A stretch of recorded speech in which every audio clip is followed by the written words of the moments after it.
आप सबको हमारा दोनों का नमस्कार, प्रणाम, सत श्री अकाल।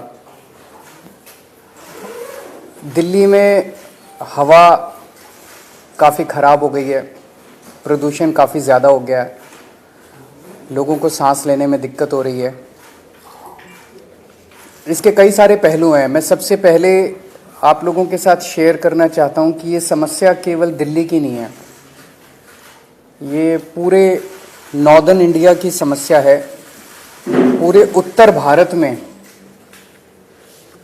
दिल्ली, चरखी दादरी, रोहतक, भिवानी, गुड़गांव, बहादुरगढ़, जींद, मानेसर, नोएडा, ग्रेटर नोएडा, गाज़ियाबाद और राजस्थान में भिवाड़ी, इन सभी शहरों में हवा सीवियर कैटेगरी में है। जितनी खराब दिल्ली में उतनी खराब इन सभी शहरों में है।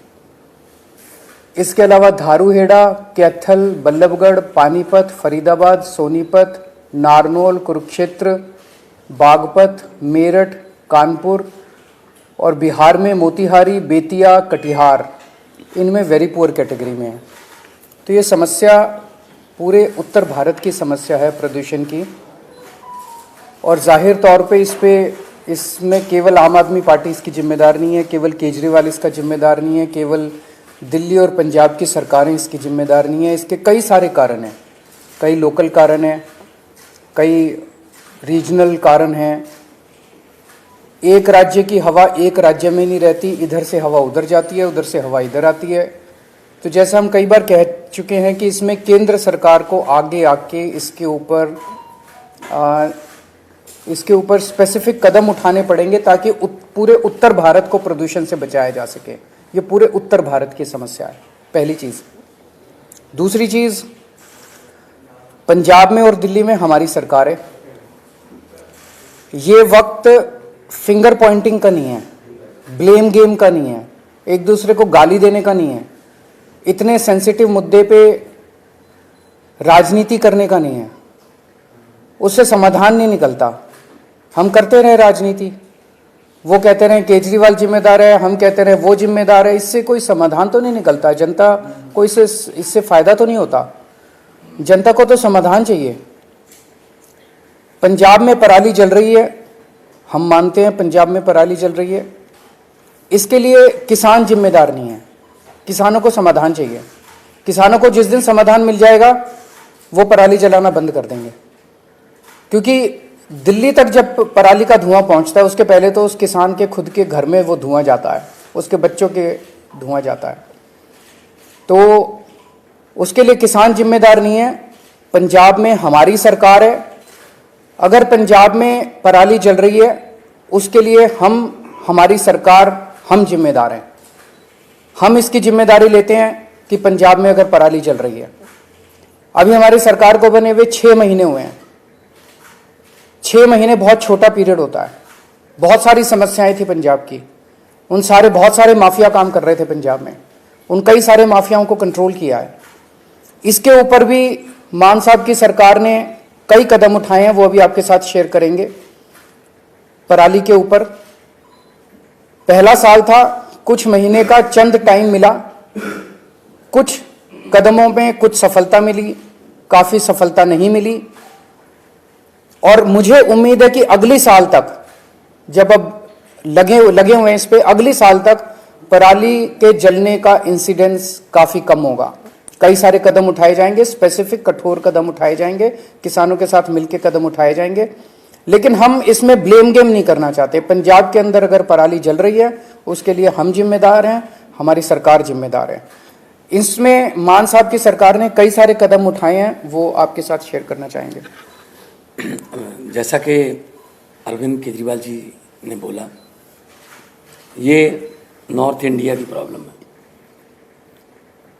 किसान खुद भी पराली नहीं जलानी चाहता, लेकिन क्योंकि अगली फसल और धान और गेहूं की फसल में सिर्फ और सिर्फ 10-12 दिन का गैप है, तो वो 10-12 दिन में अपने खेत से पराली को कहीं इधर उधर भी नहीं कर सकता, तो उसके पास माचिस की तीली है बस।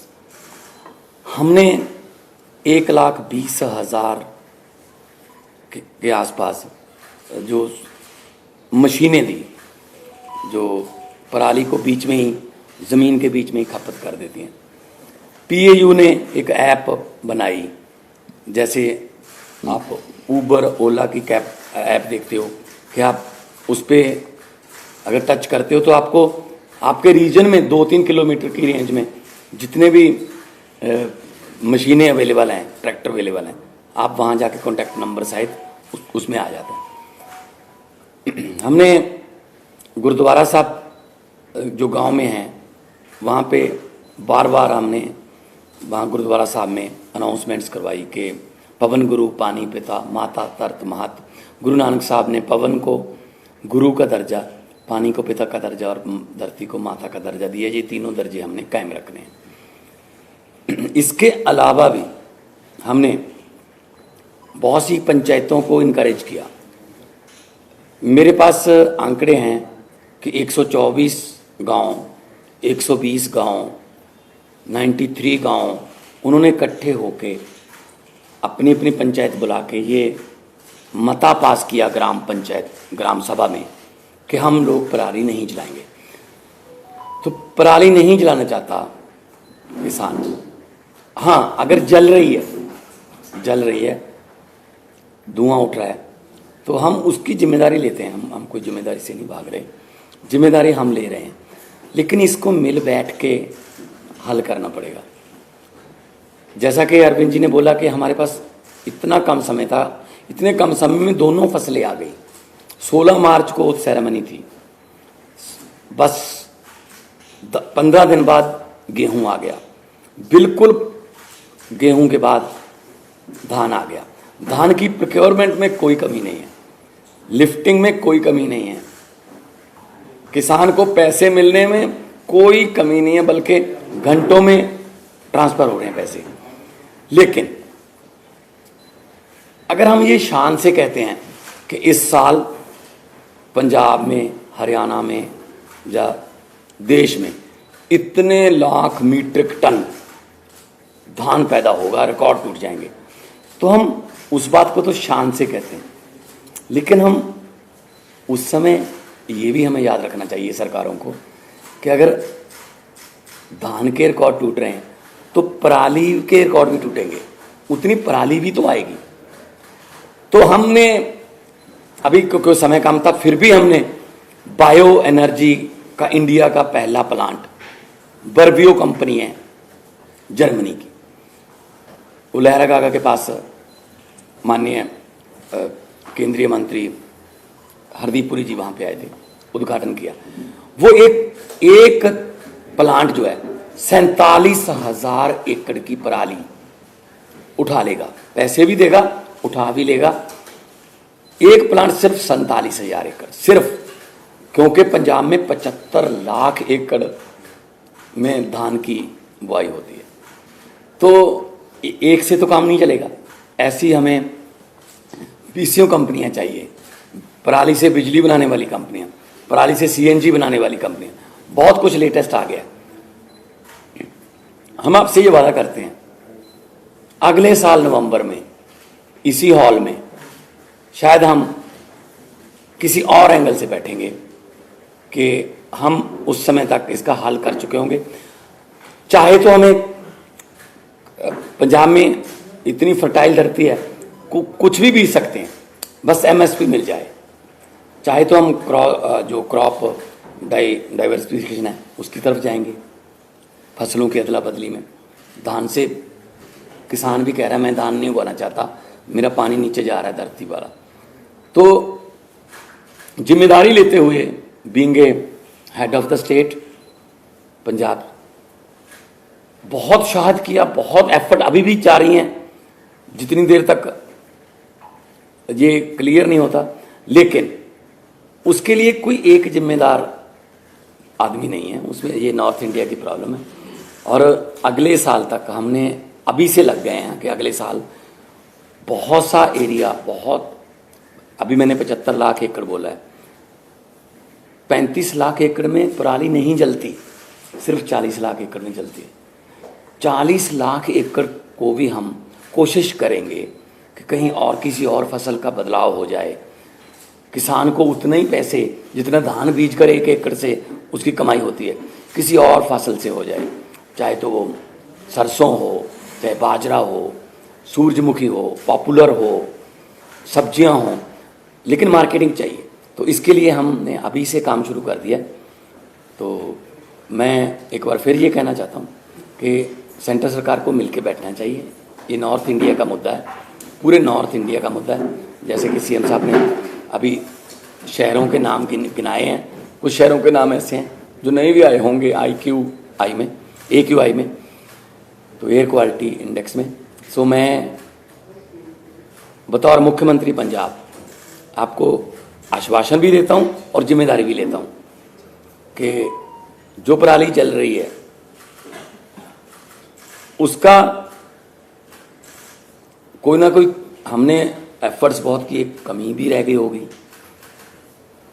बहुत सी हमारी योजनाएं सफल हुई, बहुत सी नहीं भी सफल हुई, लेकिन किसानों के साथ बैठकर, उनके जथेबंदियों के साथ बैठकर हम अगले साल के लिए प्लान कर रहे हैं। और इस साल और कम हो। अभी हमने वो छोड़ा नहीं है कि हम छोड़ रहे हैं कि ऐसे जला दो या को। पर्चे दर्ज की बात है, पर्चे दर्ज करने से किसी भी चीज़ का इंडेक्स नहीं पता चलता आपको। अगर पर्चे कम दर्ज करेंगे तो इसका मतलब ये थोड़ी है कि पराली कम जली है। अगर किसी ने पर्चे दर्ज नहीं किए इसका मतलब ये थोड़ी पराली जल गई। जब ज़्यादा पर्चे दर्ज के लिए इसका मतलब ये। तो मेरा मतलब ये है, किसान को ये भी ना लगे कि मैं अपराधी हूँ। किसान को अन्नदाता कहते हैं और अन्नदाता ही रखना है।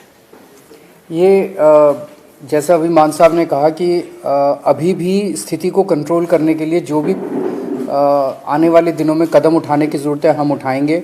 तो दिल्ली में कल से हम प्राइमरी स्कूल्स बंद कर रहे हैं, प्राइमरी क्लासेस बंद कर रहे हैं जब तक स्थिति में सुधार नहीं हो जाता। और ऑड इवन के ऊपर विचार चल रहा है कि ऑड इवन करने की ज़रूरत है, अगर ज़रूरत होगी तो ऑड इवन को लागू किया जाएगा। आज सुबह मैं देख रहा था, आदेश गुप्ता जी कह रहे थे कि वो एक दादा के नाते बोल रहे हैं और उनका जो पोता है उसे दिक्कत हो रही है।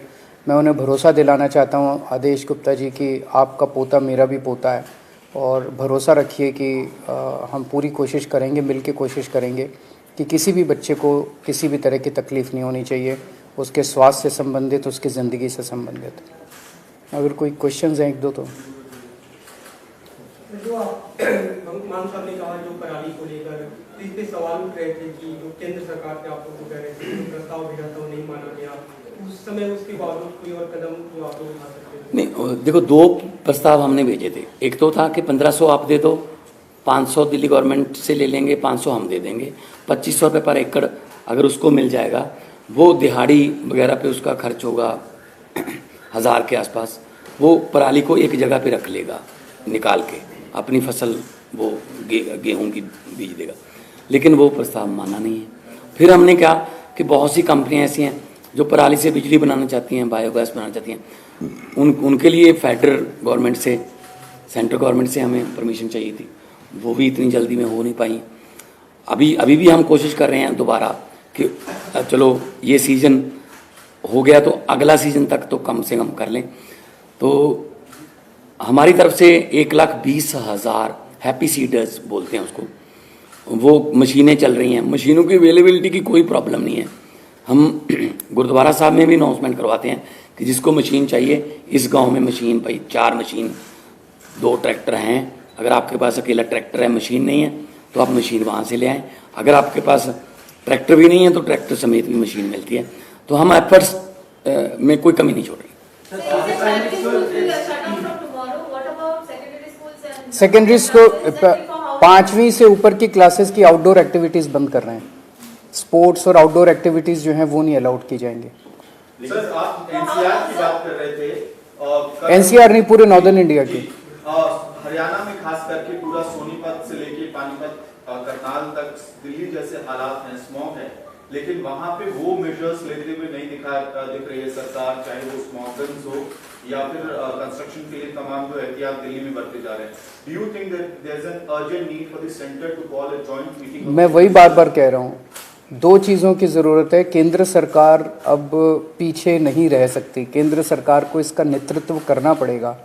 केंद्र सरकार को बिहार तक प्रॉब्लम है, राजस्थान तक प्रॉब्लम है। राजस्थान के भिवाड़ी जिले में आज सीवियर कैटेगरी का पॉल्यूशन है। बिहार के मोतिहारी, बेतिया, कटिहार में वेरी पुअर कैटेगरी का पॉल्यूशन है। ये तो पंजाब की वजह से नहीं हो रहा ना। तो ये समस्या तो पूरे नॉर्दर्न इंडिया की समस्या है, जिसके लिए केंद्र सरकार को सामने आके प्रदूषणों के कारणों के ऊपर काम करना पड़ेगा। और जहां प्रदूषण है वहां पे जो स्टेप्स दिल्ली सरकार उठा रही है, ये स्टेप्स पूरे देश में उठाने की जरूरत है। जरूर जॉइंट मीटिंग होनी चाहिए, एक्सपर्ट से गाइडेंस होनी चाहिए, हम लोगों को भी गाइडेंस मिले एक्सपर्ट से, उन सब चीजों की जरूरत है। पर एक ही चीज है कि मतलब मैं देख रहा हूँ रोज अखबारों के अंदर केजरीवाल ने ये नहीं किया, केजरीवाल ने ये नहीं किया, केजरीवाल ने ये नहीं। अगर केजरीवाल को गालियां देने से अगर देश का प्रदूषण खत्म होता हो तो दे लो। प्रदूषण तो खत्म नहीं हो रहा ना केजरीवाल को गाली देने से, समाधान तो निकालना ही पड़ेगा ना। राजनीति से नहीं होगा, मिल बैठ के कंस्ट्रक्टिव अप्रोच करनी पड़ेगी। पंजाब में बेलर्स के लिए किसानों की मांग है कि बेलर्स की रिक्वायरमेंट उन्हें है स्टबल को पैक करने के लिए, और हरियाणा में भी कुछ डेमोन्स्ट्रेट ये किया गया था कि बेलर्स की वजह से कहीं ना कहीं पराली जलाने की जो एक्टिविटीज में कमी आई है। तो कितने एक्टिव है अभी कोई संख्या बेलर्स की? वो सारे कदम उठाएंगे। जैसा मैंने कहा कि हमें 6 महीने मिले, 6 महीने बहुत कम होते हैं, मतलब कुछ भी नहीं होते, इतनी बड़ी समस्या है। उसमें भी मतलब पहले कुछ महीने तो लॉ एंड ऑर्डर उसको सब चीज़ों को कंट्रोल करने में लगे, तो 1 साल और दीजिए हमें, 1 साल मांग रहे हैं। हमें पूरी उम्मीद है जिस तरह से दिल्ली से हमारी आम आदमी पार्टी की सरकारें काम करती हैं, अच्छी नीयत से, पढ़े लिखे लोग हैं हम, तो इसको भी समस्या का समाधान निकालेंगे। बेलर्स भी लेके आएंगे, हैप्पी सीडर भी लेके आएंगे, क्रॉप डाइवर्सिफिकेशन की जरूरत है वो भी करेंगे। सारी चीज़ों के ऊपर काम अभी पैरेलली चल रहा है। अगले साल में तो अगला सीजन ही होगा, अगले सीजन में आपको ये तकलीफ होनी, लेकिन हम कोशिश ये करेंगे कि हम धान से किसानों को किसी और फसल की तरफ लेके जाएं। उसके लिए मार्केटिंग चाहिए, एमएसपी चाहिए। हम बात कर रहे हैं, सेंटर के साथ भी बातचीत चल रही है कि क्योंकि राइस की कोई कमी नहीं है। मैं एफसीआई की स्टैंडिंग कमेटी का मेंबर था जब मैं मेंबर ऑफ पार्लियामेंट था। एफसीआई ये कह रही है कि हमारे पास राइस की कोई कमी नहीं है, लेकिन अब जो राइस पैदा होता है वो तो एफसीआई को उठाना पड़ता है, एमएसपी पे उठाना पड़ता है। तो हम कोशिश ये करेंगे कि ऐसी फसलें पंजाब में अगली बार आए ज़्यादातर जिनमें कम पानी खपत। मतलब पंजाब का नाम ही सिर्फ पानियों पर है, 5 आब, 5 दरिया, पानी नहीं है, ना तो ऊपर वाला ना ही नीचे वाला। 1 किलो चावल पैदा करने के लिए 3800 लीटर पानी पंजाब खपत कर रहा है 1 किलो चावल के लिए। तो हम देश को चावल नहीं दे रहे, हम देश को पानी दे रहे हैं। तो हम कोशिश ये करेंगे, किसान खुद इस बात से सहमत है कि हमें किसी और फसल की तरफ ले जाओ, बशर्ते उन्हें उतना ही कमाई हो जितनी धान से एमएसपी पे। मुख्यमंत्रियों से सर, शिक्षा मंत्रालय ने देश भर के स्कूलों के लिए परफॉर्मेंस रेटिंग इंडेक्स लागू किया है। 2020-21 की रिपोर्ट है। दिल्ली के स्कूलों की स्थिति खराब बताई गई है, लेवल 2 भी क्रॉस नहीं कर पाई, और उसी दौरान पंजाब ने बेहतर परफॉर्म किया 2020-21 में, पूरे देश में 3रे नंबर पर है। आप सवाल ये है कि एजुकेशन मॉडल जनता से पूछ लो कि कहाँ के स्कूल अच्छे हैं और कहाँ के खराब हैं। मुझे नहीं पता ये कैसे बनाया इंडेक्स, इसकी डिटेल्स तो मनीष सिसोदिया जी बताएंगे, वो टेक्निकली सारी चीज़ों में समझ रखते हैं कि इसमें कैसे बनाया गया, क्या बनाया गया। लेकिन आप दिल्ली के लोगों से पूछ लो कि स्कूलों से खुश हो गया, और बाकी देश के लोगों से पूछ लो कि स्कूलों से खुश हो गया, आपको आपका जवाब है। और आप भी जानते हो, आप स्माइल कर रहे हो कि कौन सा स्कूल अच्छा है। इन खबर चैनल को सब्सक्राइब करें।